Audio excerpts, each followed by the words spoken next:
مکان دیا. اللہ کی کیا شان ہے, کبھی آسمان کو دیکھتا, کبھی آنکھوں میں آنسو ہوتے.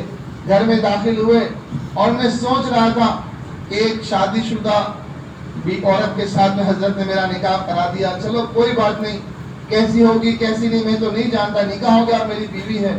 جب گھر میں گئے تو اس نے چہرے سے جب نقاب ہٹایا تو چاند کے ٹکڑے کی طرح اس کا چہرہ, خوبصورت اتنی کہ کبھی ایسی عورت نہیں دیکھی.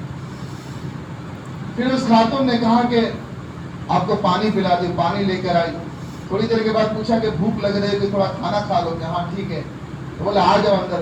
آگے کے کمرے سے اندر کے کمرے میں لے گئے تو کیا دیکھتا ہوں, جس دیوار کو عبور کر کے جس کچن میں آیا تھا وہی کچن ہے اور وہی برتن ہے جس کا میں نے منہ ہٹایا تھا. اور وہ خاتون نے جب کھانا نکالنے کے لیے برتن کا منہ ہٹایا تو وہ سالن کی حالت کو دیکھ کر سمجھ گئی. کہنے لگی ایسا لگتا ہے کسی نے آج ہمارے برتن میں ہاتھ ڈال دیا یا کوئی جانور نے اندر جو ہے منہ لگا دیا, ایسا کھانا میں تمہیں نہیں کھلا سکتی. یوں کہتے ہوئے پلٹی تو کیا دیکھتی ہے کہ وہ نوجوان تو سجدے میں جا کر ہچکیاں مار کے رو رہا ہے. اس نے اپنے شوہر کو اٹھایا کہ آپ کیوں رو رہے؟ وہ کہنے لگا کہ اصل میں کوئی جانور نہیں آیا تھا, یہی وہ حیوان بنا تھا کہ جو بھوک کی وجہ سے 3 دن کا بھوکا اب مرنے کے قابل ہو گیا. تو پھر جو ہے یہ دیوار کو عبور کر کے میں ہی آیا تھا, چوری کر کے کھانا چاہتا تھا. 2 دانت کے بیچ میں نے بیگن دبا بھی دیا تھا, لیکن میرے اندر کے ایمان نے پکارا تو میں اسی حالت میں چھوڑ کے مسجد میں چلا گیا. اللہ سے رو کر مانگا کہ آج کے بعد اب تیرے در کو چھوڑ کر کہیں نہیں جاؤں گا. اس اللہ نے تم سے نکاح کرایا, اس اللہ نے یہاں تک پہنچایا. وہ اللہ کا شکر ادا کرتی, بولے بڑے دنوں سے دعا کرتی تھی, اے اللہ تجھ سے ڈرنے والے سے میرا نکاح کرانا, جو تجھ سے نہ ڈرے ایسے سے میرا نکاح مت کرانا. اللہ کا لاکھ لاکھ شکر ہے کہ اللہ نے متقی سے میرا نکاح کرایا. کہ تمہارے تقوی پر اللہ نے تمہیں مکان دیا, تمہارے تقوی پر اللہ نے تمہیں مال دیا, تمہارے تقوی پر اللہ نے تمہیں بیوی دی, اور تمہارے تقوی پر اللہ نے تمہیں حلال راستے سے کھانا عطا فرمایا. تو میرے بھائیو وَيَرْزُقُ مِنْ حَيْثُ لَا يَحْتَسِبُ, جب صفات آئیں گے تو اللہ تعالیٰ ایسی جگہ سے روزی پہنچائیں گے جہاں سے بندے کو گمان بھی نہیں ہوگا. جو مسائل دنیا کے سمجھ کے چل رہے اور جو دنیا کے مسائل کے لیے اپنے اعمال نبوت کو ہم جو ہے قربان کر دیتے ہیں, گشتوں کو قربان کر دیتے ہیں, مشورے کو قربان کر دیتے ہیں, 3 دن کو قربان کر دیتے ہیں, اجتماعوں کو قربان کر دیتے ہیں, چلوں کو آگے پیچھے کر دیتے ہیں. حالانکہ میرے بھائیوں یہ وہ محنت ہے جس کے ذریعے سے زندگیوں میں صفات آتے ہیں اور صفات پر اللہ تعالیٰ آخرت کو بناتے ہیں. اور حضرت ابراہیم صاحب فرماتے ہیں جن اعمال سے آخرت بنے گی انہی اعمال سے دنیا بنے گی. اس لیے اس مجمع سے ہماری درخواست ہے میرے بھائیوں, آج تک ہم نے دعوت کے کام کے ساتھ جو بھی جو ہے غفلت کی ہے, جو بے رخی کی ہے, اور جو ہم نے آج تک جو ہے دعوت کے کام کے ساتھ میں جو روگردانی کی ہے اور جو دین کے تقاضوں کے بارے میں غفلتیں کی ہے, ہم اس اجتماع میں سچے دل سے توبہ کریں گے, اللہ سے معافی مانگیں گے, اللہ سے عہد و پیمان کریں گے کہ آج کے بعد دین کے تقاضے ہمارے سامنے آئیں گے, اس کے سامنے دنیا کا کتنا بھی بڑا تقاضا ٹکرائے گا, ہم دنیا کو قربان کریں گے, دین کے تقاضے کو قربان نہیں کریں گے. ہم اپنی جان کی ہر سانس کو, اپنے مال کی ہر پائی کو, اپنی جوانی کی ہر طاقت کو, اپنی زندگی کے ہر لمحے کو اللہ کے دین کے تقاضوں پہ لگائیں گے انشاءاللہ. لگائیں گے بھائی انشاءاللہ. کون لگائے گا بھائی بتاؤ؟ ماشاءاللہ, اللہ قبول فرمائے. اس مجمع میں بہت سارے ساتھی ایسے جو یہ سوچ کر نہیں آئے کہ ہمیں اللہ کے راستے میں جانا ہے, ہمیں وہیں سے جانا ہے, ہمیں ترتیب بنا کے جانا ہے, ہمیں جلد سے جلد جانا ہے, یہ کوئی سوچ کے نہیں آئے. لیکن میرے بھائی ہمارے سامنے 2 مجلس باقی ہے, عصر کے بعد کی مجلس, مغرب کے بعد کی مجلس.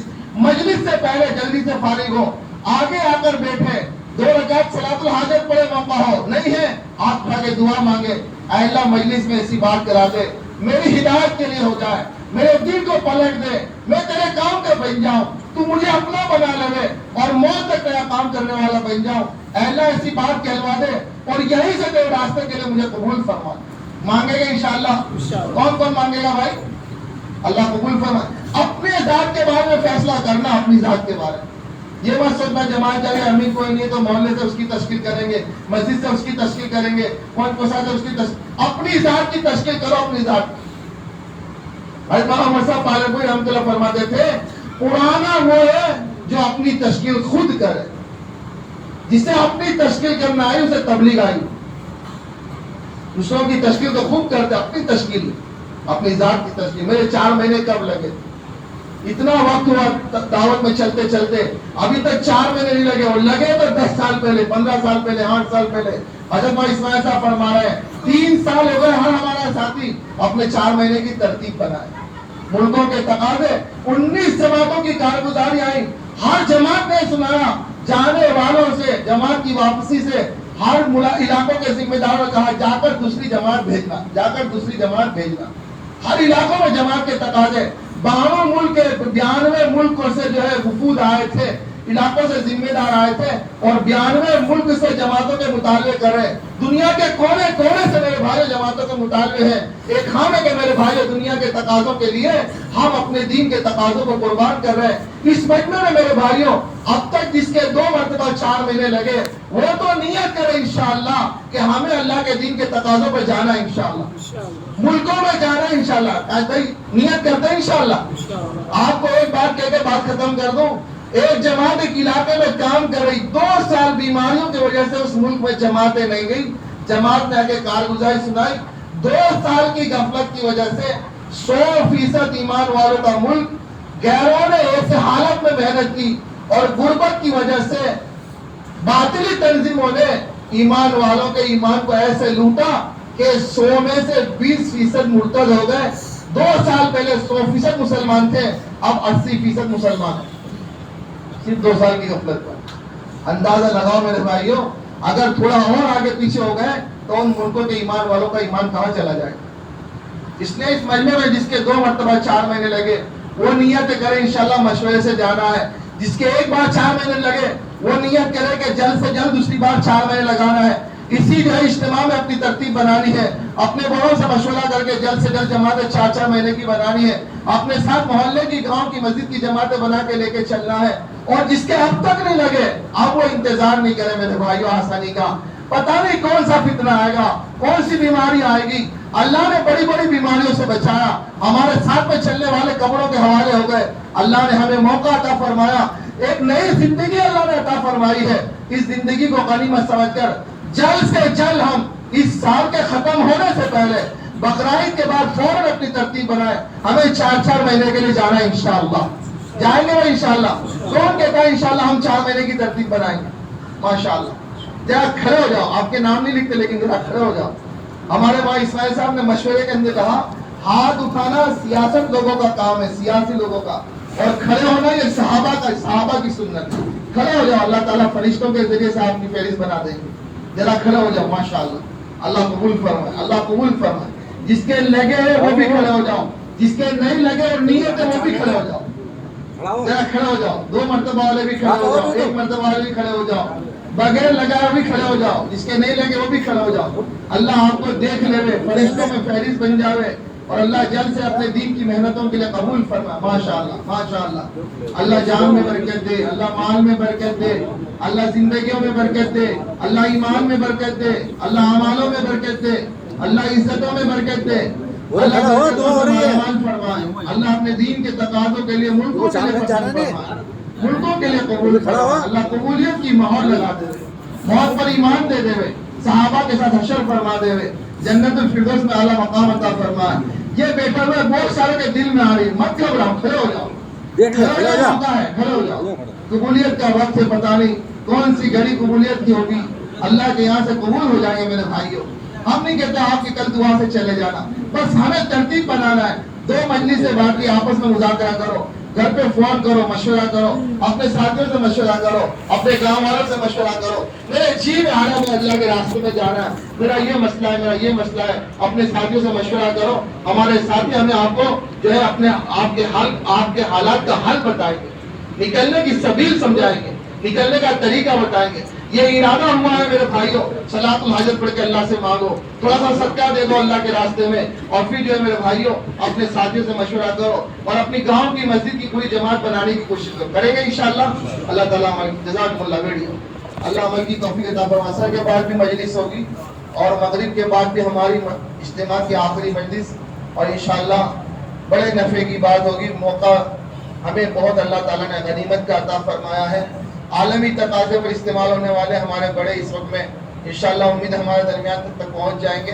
پچھلے بھائیوں سے درخواست ہے کہ بھئی دیکھو اپنے اوقات کی حفاظت کرنا، اپنی ضروریات سے جلد سے فارغ ہو جائے، اعمال میں لگے، اور جو ہے اذان سے پہلے ہم جو ہے صفوں میں بیٹھ جائیں، عصر کے بعد کی مجلس میں شریک ہو، مغرب کے بعد کی مجلس میں شریک ہو، اسی میں ارادے ہو اور کھڑے ہو کے نام لکھا ہے، دعائیں مانگے اللہ سے، اسی میں دعا ہوگی، اور پھر جو ہے عشاء کی نماز اور کھانا ہوگا، اور پھر اسی میں ہمارا اجتماع پورا ہوگا۔ ہمارے ساتھی کو گزارش ہے کہ باقی مجلسوں میں فکروں کے ساتھ شریک ہونے کی کوشش کریں، اللہ عمل کی توفیق عطا